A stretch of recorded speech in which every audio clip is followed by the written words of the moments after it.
নমস্কার। বাংলা সাহিত্য চর্চার গল্প পাঠের আসরে সকলকে স্বাগত জানাই। আজকের গল্প শরৎচন্দ্র চট্টোপাধ্যায়ের লেখা মহেশ। গ্রামের নাম কাশীপুর। গ্রাম ছোট, জমিদার আরও ছোট, তবু দাপটে তাঁর প্রজারা তুঁ শব্দ করিতে পারে না, এমনই প্রতাপ। ছোট ছেলের জন্মতিথি পূজা। পূজা সারিয়া তর্করত্ন দ্বিপ্রহর বেলায় বাটি ফিরিতেছিলেন। বৈশাখ শেষ হইয়া আসে, কিন্তু মেঘের ছায়াটুকু কোথাও নাই। অনাবৃষ্টির আকাশ হইতে যেন আগুন ঝরিয়া পড়িতেছে। সম্মুখের দিগন্তজোড়া মাঠখানা জ্বলিয়া পুড়িয়া ফুটি ফাটা হইয়া আছে, আর সেই লক্ষ্য ফাটল দিয়া ধরিত্রীর বুকের রক্ত নিরন্তর ধোঁয়া হইয়া উড়িয়া যাইতেছে। অগ্নিশিখার মতো তাহাদের সর্পিল ঊর্ধ্ব গতির প্রতি চাহিয়া থাকিলে মাথা ঝিমঝিম করে, যেন নেশা লাগে। ইহারই সীমানায় পথের ধারে গফুরজোলার বাড়ি। তাহার মাটির প্রাচীর পড়িয়া গিয়া প্রাঙ্গণ আসিয়া পথে মিশিয়াছে, এবং অন্তঃপুরের লজ্জা সম্ভ্রম পথিকের করুণায় আত্মসমর্পণ করিয়া নিশ্চিন্ত হইয়াছে। পথের ধারে একটা পিটালি গাছের ছায়ায় দাঁড়াইয়া তর্করত্ন উচ্চকণ্ঠে ডাক দিলেন, ওরে ও গোপরা, বলি ঘরে আছিস? তাহার বছর দশেকের মেয়ে দুয়ারে দাঁড়াইয়া সাড়া দিল, কেন বাবাকে? বাবার যে জ্বর। জ্বর? ডেকে দে হারামজাদাকে, পাষণ্ড ম্লেচ্ছ। হাঁক ডাকে গফুর মিয়া ঘর হইতে বাহির হইয়া জ্বরে কাঁপিতে কাঁপিতে কাছে আসিয়া দাঁড়াইল। ভাঙ্গা প্রাচীরের গা ঘেঁষিয়া একটা পুরাতন বাবলা গাছ, তাহার ডালে বাঁধা একটা ষাঁড়। তর্করত্ন দেখাইয়া কহিলেন, ওটা হচ্ছে কি শুনি? এই হিঁদুর গাঁ ব্রাহ্মণ জমিদার, সে খেয়াল আছে?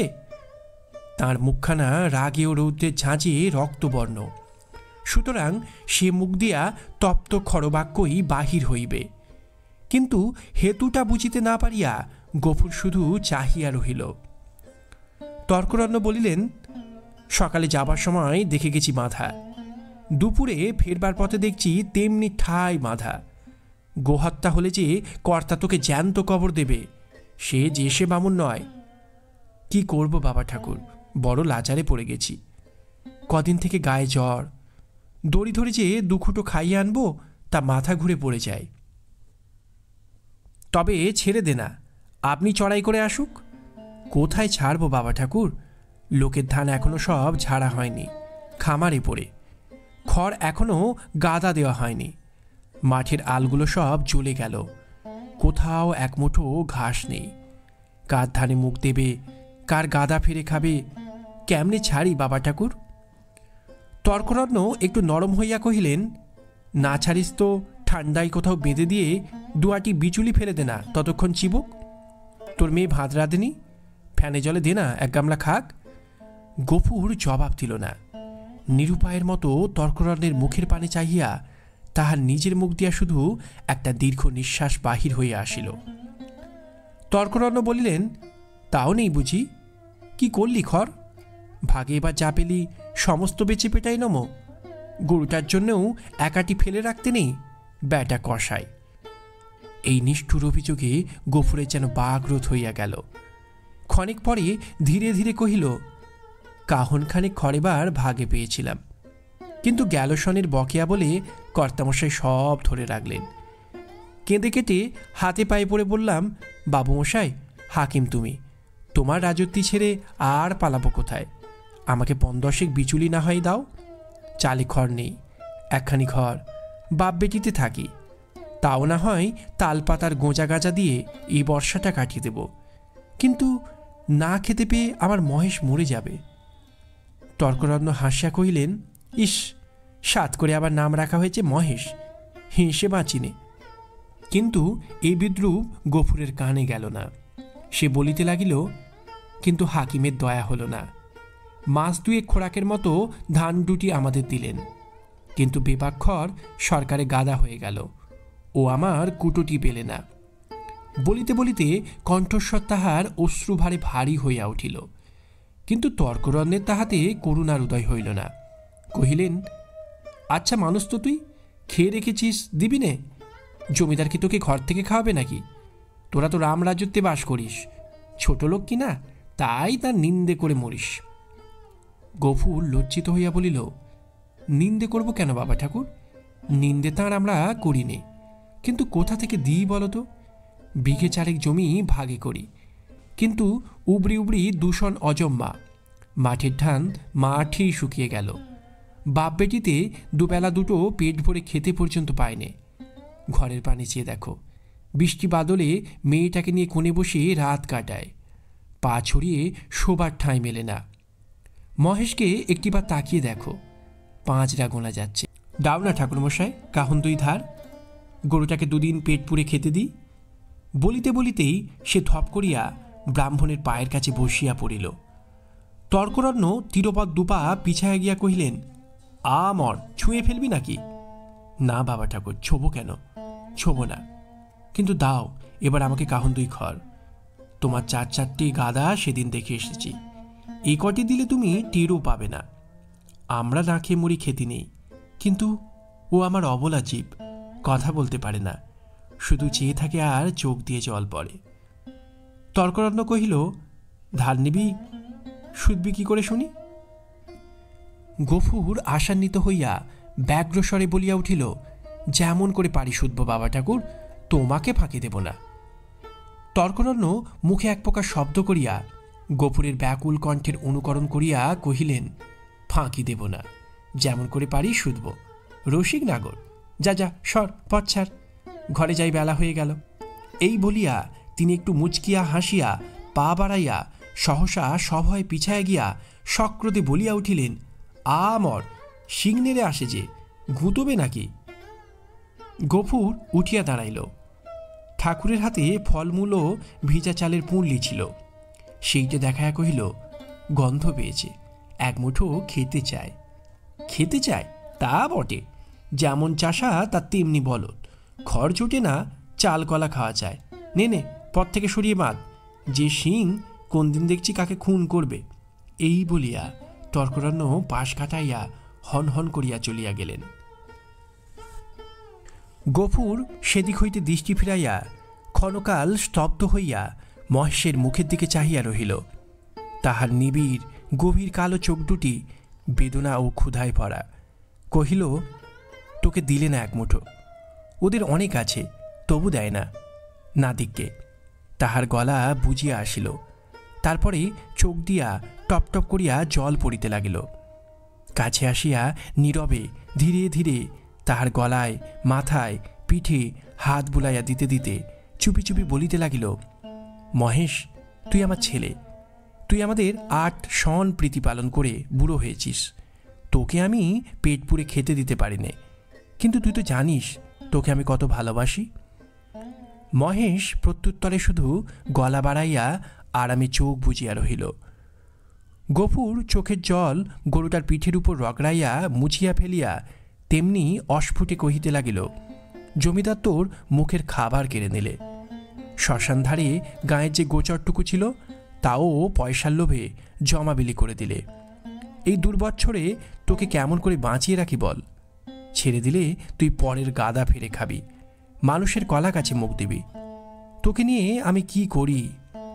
গায়ে আর তোর জোর নেই, দেশের কেউ তোকে চায় না, লোকে বলে তোকে গোহাটায় বেঁচে ফেলতে। কথাটা মনে মনে উচ্চারণ করিয়াই আবার তাহার 2 চোখ বাহিয়া টপ টপ করিয়া জল পড়িতে লাগিল।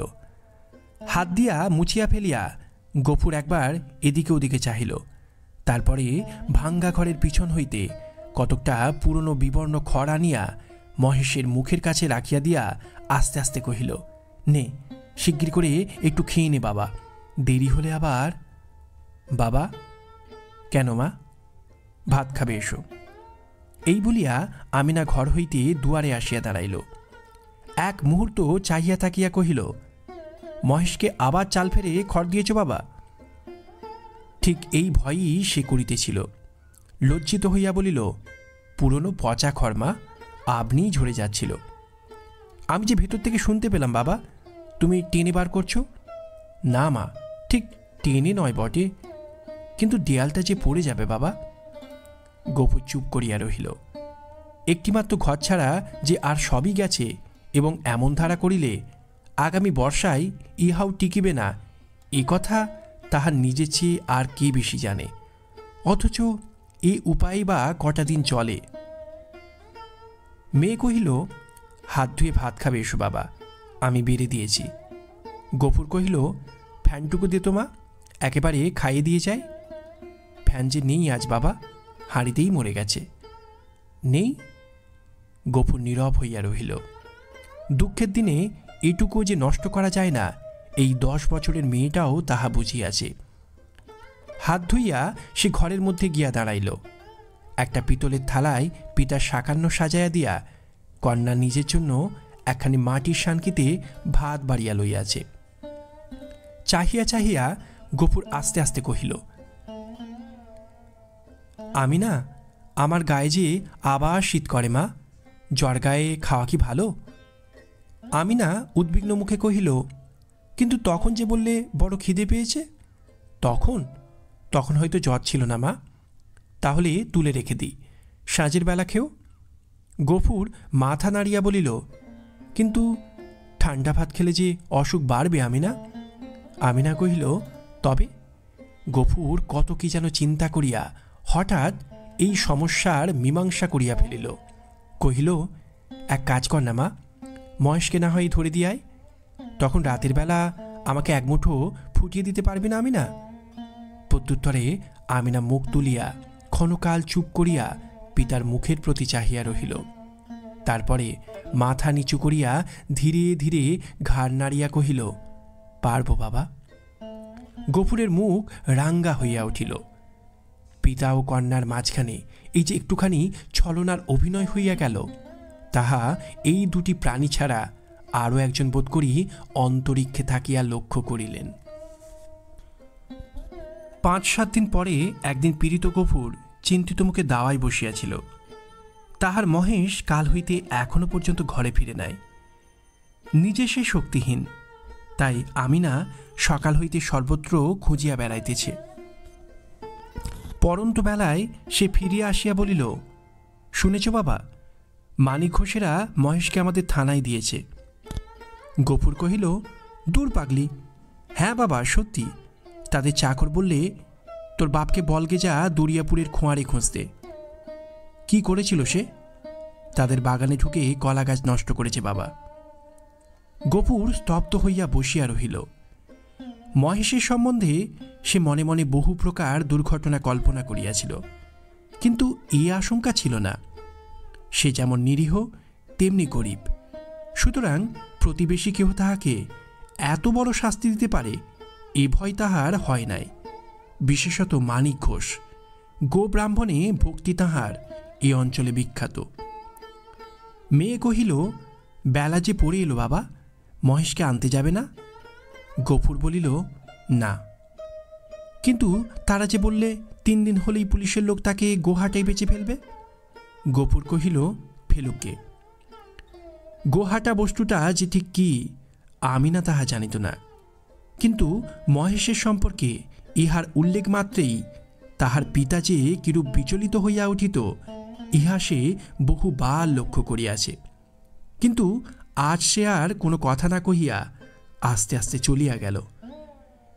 রাত্রের অন্ধকারে লুকাইয়া গফুর বংশীর দোকানে আসিয়া কহিল, খুড়ো, একটা টাকা দিতে হবে।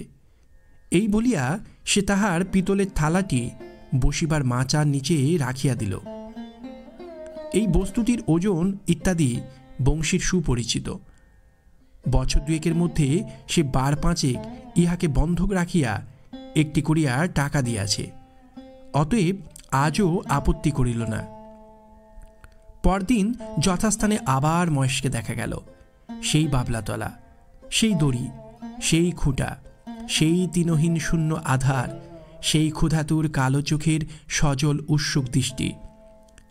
একজন বুড়া গোছের মুসলমান তাহাকে অত্যন্ত তীব্র চক্ষু দিয়া পর্যবেক্ষণ করিতেছিল। অদূরে একধারে 2 হাঁটু জোড়ো করিয়া গফুর মিয়া চুপ করিয়া বসিয়াছিল। পরীক্ষা শেষ করিয়া বুড়া চাদরের খুঁট হইতে একখানি 10 টাকার নোট বাহির করিয়া তাহার ভাঁজ খুলিয়া বারবার মসৃণ করিয়া লইয়া তাহার কাছে গিয়া কহিল, আর ভাঙব না, এই পুরোপুরি দিলাম, নাও। গফুর হাত বাড়াইয়া গ্রহণ করিয়া তেমনি নিঃশব্দেই বসিয়া রহিল। যে দুইজন লোক সঙ্গে আসিয়াছিল তাহারা গরুর দড়ি খুলিবার উদ্যোগ করিতেই কিন্তু সে অকস্মাৎ সোজা উঠিয়া দাঁড়াইয়া উদ্ধত কণ্ঠে বলিয়া উঠিল, দড়িতে হাত দিও না বলছি, খবরদার বলছি, ভালো হবে না। তাহারা চমকিয়া গেল। বুড়া আশ্চর্য হইয়া কহিল, কেন? গফুর তেমনি রাগিয়া জবাব দিল, কেন আবার কি? আমার জিনিস আমি বেচব না, আমার খুশি। এই বলিয়া সে নোটখানা ছুঁড়িয়া ফেলিয়া দিল। তাহারা কহিল, কাল পথে আসতে বায়না নিয়ে এলে যে, এই নাও না তোমাদের বায়না ফিরিয়ে। এই বলিয়া সে ট্যাগ হইতে 2টা টাকা বাহির করিয়া ঝনাট করিয়া ফেলিয়া দিল। একটা কলহ বাঁধিবার উপক্রম হয় দেখিয়া বুড়া হাসিয়া ধীরভাবে কহিল, চাপ দিয়া আর 2 টাকা বেশি নেবে? এই তো, দাও হে, পানি খেতে ওর মেয়ের হাতে 2টো টাকা দাও, কেমন? এই না? না। কিন্তু এর বেশি কেউ একটা আদলা দেবে না তা জানো? গফুর সজোরে মাথা নাড়িয়া কহিল, না। বুড়া বিরক্ত হইল, কহিল, না তো কি, চামড়াটাই যে দামে বিকোবে, নইলে মাল আর আছে কি? তোবা তোবা! গফুরের মুখ দিয়া হঠাৎ একটা বিশ্রী কটু কথা বাহির হইয়া গেল এবং পরক্ষণেই সে ছুটিয়া গিয়া নিজের ঘরে ঢুকিয়া চিৎকার করিয়া শাসাইতে লাগিল যে তাহারা যদি অবিলম্বে গ্রাম ছাড়িয়া না যায় তো জমিদারের লোক ডাকিয়া জুতা পেটা করিয়া ছাড়িবে। হাঙ্গামা দেখিয়া লোকগুলো চলিয়া গেল, কিন্তু কিছুক্ষণেই জমিদারের সদর হইতে তাহার ডাক পড়িল। গফুর বুঝিল এ কথা কর্তার কানে গিয়াছে। সদরে ভদ্র অভদ্র অনেকগুলি ব্যক্তি বসিয়াছিল। শিবুবাবু চোখ রাঙ্গা করিয়া কহিলেন, গোবরা, তোকে যে আমি কি সাজা দেব ভেবে পাইনে। কোথায় বাস করে আছিস জানিস? গফুর হাত জোর করিয়া কহিল, জানি। আমরা খেতে পাইনে, নইলে আজ আপনি যা জরিমানা করতেন আমি না করতাম না। সকলেই বিস্মিত হইল। এই লোকটাকে জেদি এবং বদমেজাজি বলিয়ায় তাহারা জানিত। সে কাঁদো কাঁদো হইয়া কহিল, এমন কাজ আর কখনো করব না কর্তা। এই বলিয়া সে নিজের 2 হাত দিয়া নিজের 2 কান মলিল এবং প্রাঙ্গণের এক দিক হইতে আর এক দিক পর্যন্ত নাক্ষত দিয়া উঠিয়া দাঁড়াইল। শিবুবাবু সদয় কণ্ঠে কহিলেন, আচ্ছা, যা যা হয়েছে, আর কখনো এসব মতিবুদ্ধি করিস নে। বিবরণ শুনিয়া সকলেই কণ্টকিত হইয়া উঠিলেন এবং এই মহাপাতক যে শুধু কর্তার পুণ্য প্রভাবে ও শাসন ভয়েই নিবারিত হইয়াছে সে বিষয়ে কাহারও সংশয় মাত্র রহিল না। তর্করত্ন উপস্থিত ছিলেন। তিনি গো শব্দের শাস্ত্রীয় ব্যাখ্যা করিলেন এবং যে জন্য এই ধর্মজ্ঞানহীন ম্লেচ্ছ জাতিকে গ্রামের ত্রিসীমানায় বসবাস করিতে দেওয়া নিষিদ্ধ তাহা প্রকাশ করিয়া সকলের জ্ঞান ও নেত্র বিকশিত করিয়া দিলেন। গফুর একটা কথার জবাব দিল না। যথার্থ প্রাপ্য মনে করিয়া অপমান ও সকল তিরস্কার সবিনয়ে মাথা পাতিয়া লইয়া প্রসন্ন চিত্তে ঘরে ফিরিয়া আসিল। প্রতিবেশীদের গৃহ হইতে ফ্যান চাহিয়া আনিয়া মহেশকে খাওয়াইল এবং তাহার গায়ে, মাথায় ও শিঙে বারংবার হাত বুলাইয়া অস্ফুটে কত কথাই বলিতে লাগিল। জ্যৈষ্ঠ শেষ হইয়া আসিল। রুদ্রের যে মূর্তি একদিন শেষ বৈশাখে আত্মপ্রকাশ করিয়াছিল সে যে কত ভীষণ, কত বড় কঠোর হইয়া উঠিতে পারে তাহা আজিকার আকাশের প্রতি না চাহিলে উপলব্ধি করাই যায় না। কোথাও যেন করুণার আভাস পর্যন্ত নাই। কখনো এ রূপে লেশমাত্র পরিবর্তন হইতে পারে, আবার কোনো দিন এ আকাশ মেঘভারে স্নিগ্ধ সজল হইয়া দেখা দিতে পারে। আজ এ কথা ভাবিতেও যেন ভয় হয়। মনে হয় সমস্ত প্রজ্বলিত নভস্থল ব্যাপিয়া যে অগ্নি অহরহ ঝরিতেছে ইহার অন্ত নাই, সমাপ্তি নাই। সমস্ত নিঃশেষে দগ্ধ হইয়া না গেলে এ আর থামিবে না। এমনি দিনে দ্বিপ্রহর বেলায় গফুর ঘরে ফিরিয়া আসিল। পরের দ্বারে জনমজুর খাটা তাহার অভ্যাস নয়, এবং মাত্র দিন 4-5 তাহার জ্বর থামিয়াছে। কিন্তু দেহ যেমন দুর্বল তেমনি শ্রান্ত। তবুও আর সে কাজের সন্ধানে বাহির হইয়াছিল। কিন্তু এই প্রচণ্ড রৌদ্র কেবল তাহার মাথার উপর দিয়া গিয়াছে, আর কোনো ফল হয় নাই। ক্ষুধায়, পিপাসায় ও ক্লান্তিতে সে প্রায় অন্ধকার দেখিতেছে। প্রাঙ্গণে দাঁড়াইয়া ডাক দিল, আমিনা, ভাত হয়েছে রে? মেয়ে ঘর হইতে আস্তে আস্তে বাহির হইয়া নিরুত্তরে খুঁটি ধরিয়া দাঁড়াইল। জবাব না পাইয়া গফুর চেঁচাইয়া কহিল, হয়েছে ভাত? কি বললি? হয়নি? কেন শুনি? চাল নেই বাবা। চাল নেই? সকালে আমাকে বলিসনি কেন? তোমাকে রাত্রিরে যে বলেছিলুম। গফুর মুখ ভ্যাংচাইয়া তাহার কণ্ঠস্বর অনুকরণ করিয়া কহিল, রাত্রিরে যে বলেছিলুম। রাত্রিরে বললে কারো মনে থাকে?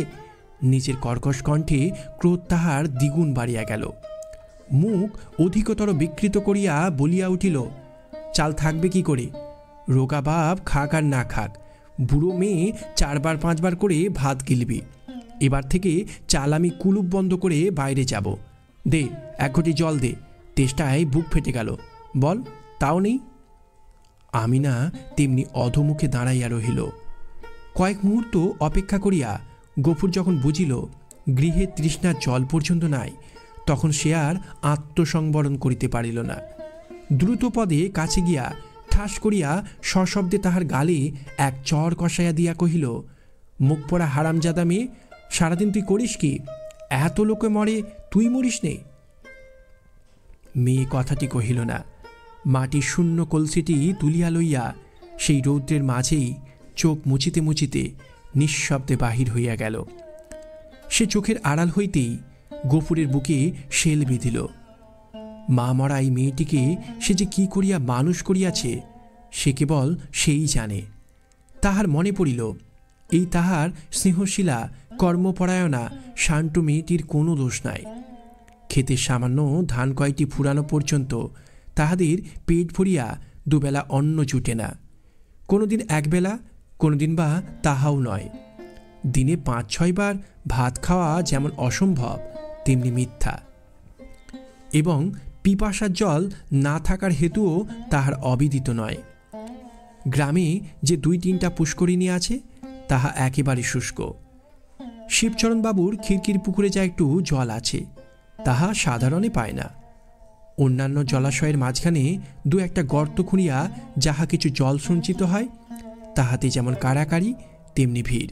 বিশেষত মুসলমান বলিয়া এই ছোট মেয়েটা তো কাছেই ঘেঁষিতে পারে না। ঘণ্টার পর ঘণ্টা দূরে দাঁড়াইয়া বহু অনুনয় বিনয়ে কেহ দয়া করিয়া যদি তাহার পাত্রে ঢালিয়া দেয় সেটুকুই সে ঘরে আনে। এ সমস্তই সে জানে। হয়তো আজ জল ছিল না, কিংবা কাড়াকাড়ির মাঝখানে কেহ মেয়েকে তাহার কৃপা করিবার অবসর পায় নাই, এমনি কিছু একটা হইয়া থাকিবে নিশ্চয় বুঝিয়া তাহার নিজের চোখেও জল ভরিয়া আসিল। এমনি সময়ে জমিদারের পিয়াদা যমদূতের ন্যায় আসিয়া প্রাঙ্গণে দাঁড়াইল। চিৎকার করিয়া ডাকিল, গবরা, ঘরে আছিস? গফুর তিক্ত কণ্ঠে সাড়া দিয়া কহিল, আছি। কেন? বাবুমশাই ডাকছেন, আয়। গফুর কহিল, আমার খাওয়া দাওয়া হয়নি, পরে যাব। এত বড় স্পর্ধা পিয়াদার সহ্য হইল না। সে কুৎসিত একটা সম্বোধন করিয়া কহিল, বাবুর হুকুম জুতো মারতে মারতে টেনে নিয়ে যেতে। গফুর দ্বিতীয়বার আত্মবিস্মিত হইল।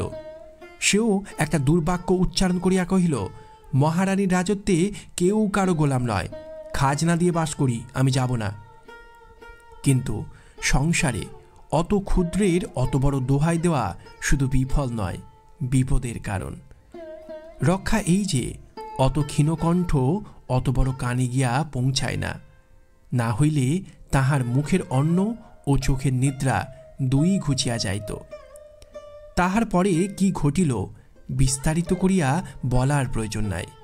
কিন্তু ঘণ্টাখানেক পরে যখন সে জমিদারের সদর হইতে ফিরিয়া ঘরে গিয়া নিঃশব্দে শুইয়া পড়িল, তখন তাহার চোখ মুখ ফুলিয়া উঠিয়াছে। তাহার এত বড় শাস্তির হেতু প্রধানত মহেশ।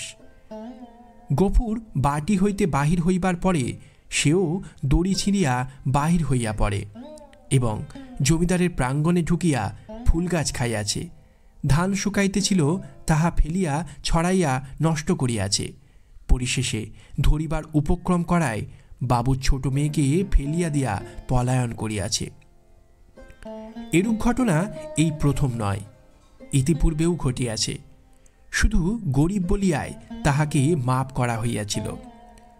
পূর্বের মতো এবারও সে আসিয়া হাতে পায়ে পড়িলে হয়তো ক্ষমা করা হইত, কিন্তু সে যে কর দিয়া বাস করে বলিয়া কাহারও গোলাম নয় বলিয়া প্রকাশ করিয়াছে। প্রজার মুখের এত বড় স্পর্ধা জমিদার হইয়া শিবচরণবাবু কোনো মতেই সহ্য করিতে পারেন নাই। সেখানে সে প্রহার ও লাঞ্ছনার প্রতিবাদ মাত্র করে নাই, সমস্ত মুখ বুজিয়া সহিয়াছে। ঘরে আসিয়াও সে তেমনি নিঃশব্দে পড়িয়া রহিল। ক্ষুধা তৃষ্ণার কথা তাহার মনে ছিল না, কিন্তু বুকের ভিতরটা যেন বাহিরের মধ্যাহ্ন আকাশের মতোই জ্বলিতে লাগিল।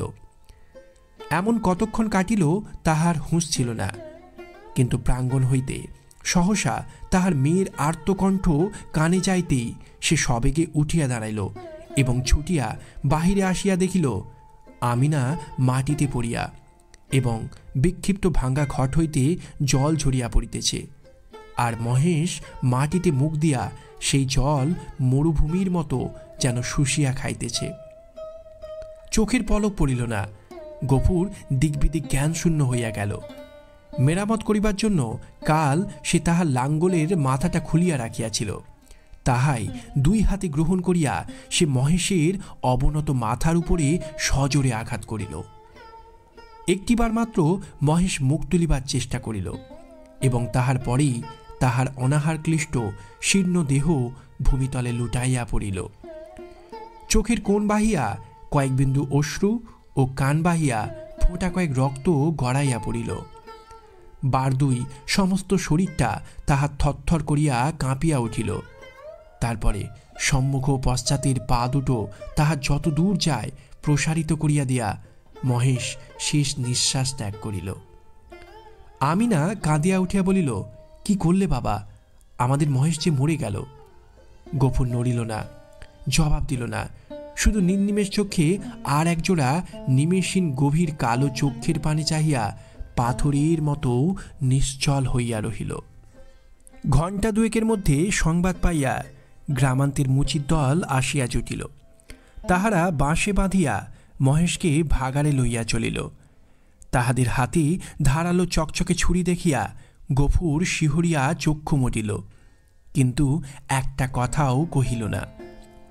পাড়ার লোকে কহিল, তর্করণ্যের কাছে ব্যবস্থা নিতে জমিদার লোক পাঠিয়েছেন, প্রাচিত্তিরের খরচ জোগাতে এবার তোকে না ভিটে বেচতে হয়। গফুর এ সকল কথারও উত্তর দিল না, দুই হাঁটুর উপর মুখ রাখিয়া ঠায় বসিয়া রহিল। অনেক রাত্রে গফুর মেয়েকে তুলিয়া কহিল, আমিনা চল আমরা যাই। সে দাওয়ায় ঘুমাইয়া পড়িয়াছিল। চোখ মুছিয়া উঠিয়া বসিয়া কহিল, কোথায় বাবা? গফুর কহিল, ফুলবেড়ের চটকলে কাজ করতে। মেয়ে আশ্চর্য হইয়া চাহিয়া রহিল। ইতিপূর্বে অনেক দুঃখেও পিতা তাহার কলে কাজ করিতে রাজি হয় নাই।